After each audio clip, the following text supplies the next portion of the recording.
What a day in the UK. Saturday morning, just about still morning. 30 degrees. When do we get 30 degrees in the UK?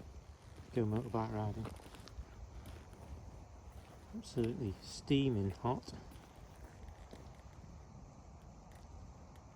But we shouldn't complain.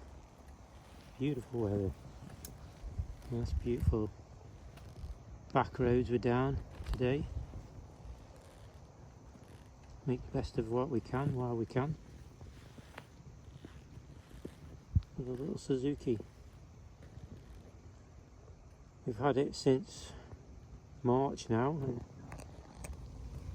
it's not missed a beat.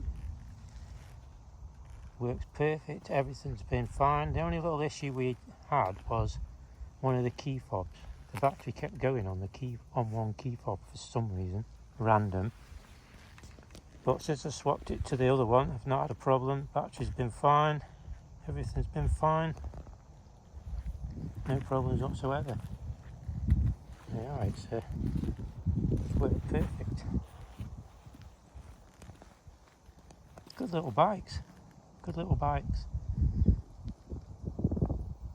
Second one I've had, and that one ran perfect. I just happened to get knocked off it.